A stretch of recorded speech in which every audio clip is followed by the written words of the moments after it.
হ্যাঁ, ওটাই বোঝানো হচ্ছে আমাদের ইন্সপেক্টর সাহেবরা আছে তো।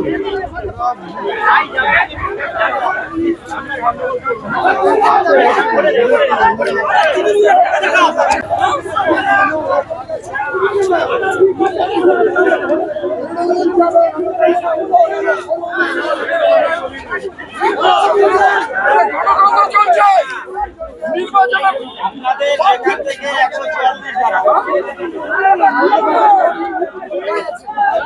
কি হচ্ছে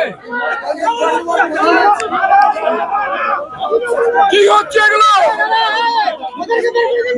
ওদেরকে বের করতে বলো, ওদেরকে বের করুন না দেখি, ওদেরকে বের করুন না দেখি, ওদেরকে বের করুন, ওদেরকে বের করুন।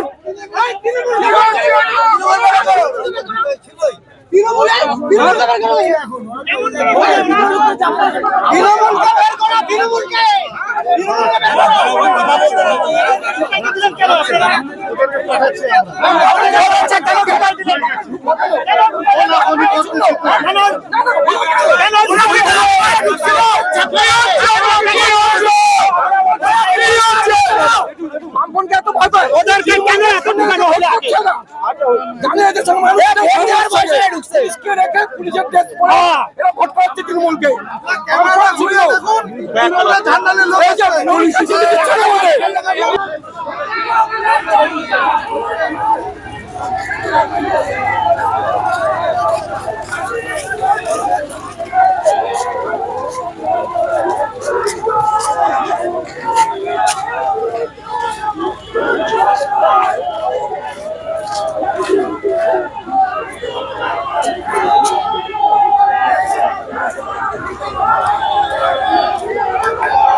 লাল ঝান্ডা উড়বে আর এই পুলিশকে লাল ঝান্ডা দুকার দিছিল।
হ্যাঁ, ওটাই বোঝানো হচ্ছে আমাদের ইন্সপেক্টর সাহেবরা আছে তো।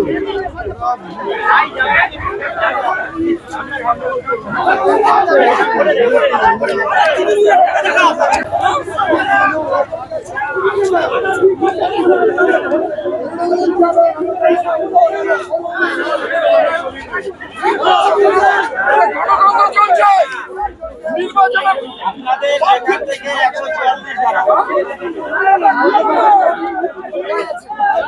কি হচ্ছে কি হচ্ছে এগুলো? ওদেরকে বের করতে বলুন। ওদেরকে বের করুন না দেখি, ওদেরকে বের করুন না দেখি, ওদেরকে বের করুন, ওদেরকে বের করুন।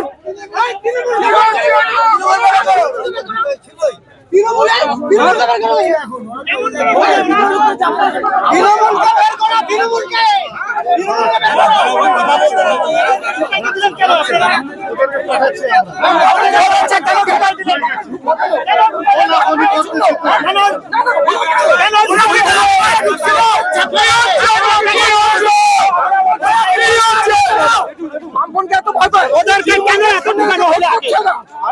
জানে এদের সঙ্গে মানুষ পুলিশকে রেখে পুলিশের ড্রেস পরে এরা ভোট করাচ্ছে তৃণমূলকে।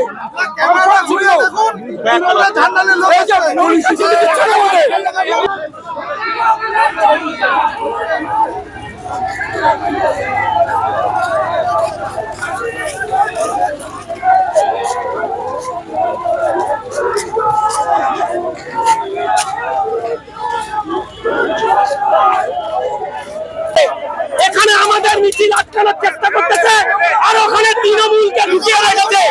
আবার দালাল পুলিশ, সে আবার দালালকে ঢুকিয়েছে। তৃণমূল আবার ওখানে ঢুকছে, ডিএম অফিসের কাছে তৃণমূলের জমায়ে ঢুকে আছে, অথচ আমরা আমাদের প্রার্থীকে নিয়ে আসছি, আমাদের পুলিশকে ঢুকতে দিচ্ছে না। তৃণমূলের পুলিশ যে দলদাসে পরিণত হয়েছে সেটা তার প্রমাণ আপনারাও দেখেন, আপনারা দেখতে পাচ্ছেন। আপনাদের মাধ্যমে আমরা বলছি তৃণমূলের পুলিশ দলদাস হয়ে গেছে, দলদাস হয়ে গেছে। তৃণমূলের পুলিশ দলদাস হয়ে গেছে। তৃণমূলের লোকজন নমিনেশন দিতে এখনো ঢুকতে পারলে আমাদের এখানে ইচ্ছাকৃত আটকাচ্ছে, ইচ্ছাকৃত। বামপন শূন্যতা ভয় পাচ্ছে। কি বলবেন? দেখতেই পাচ্ছেন আমাদের কমরেডদের উচ্ছ্বাস, এই উচ্ছ্বাসকে আমরা, এই উচ্ছ্বাসের আসল প্রতিফলন হবে 19 এপ্রিল আর 4ই জুন আমরা বিপুল ভোটে জয়যুক্ত হব। এই ব্যাপারে আমরা চরম পরিমাণে আশাবাদী। তৃণমূল কংগ্রেসের দুর্নীতি আর বিজেপির বিভাজনের রাজনীতির বিরুদ্ধে এবং দুর্নীতির বিরুদ্ধে মানুষ অলরেডি সজাগ হয়ে গেছে। এই নিয়ে আমরা একদম নিঃসন্দেহ যে আমরা এবার জয়ী হব নির্বাচনে, বিজেপি এবং তৃণমূলের যে অশুভ আঘাত সেটা শেষ হবে। বিজেপি প্রার্থী এখনো ঘোষণা হয়নি, কি বলবেন? সেটা নিয়ে আমাদের আলাদা করে কিছু বলার নেই। চায়ের আড্ডায়, বিভিন্ন মোড়ের আড্ডায় যে শোনা যাচ্ছে বিজেপি নাকি তৃণমূলকে সুবিধা করে দেওয়ার জন্য তাদের ক্যান্ডিডেটটা পিছিয়ে দিচ্ছে, সাবমিশন পিছিয়ে দিচ্ছে। আপনার কতটা আশাবাদী? সম্পূর্ণ 100% আশাবাদী। আজকের এই মিছিল কি এই মিছিল বলছে যে আমরা 19 তারিখে 4 তারিখ একটা মিছিল করেছি।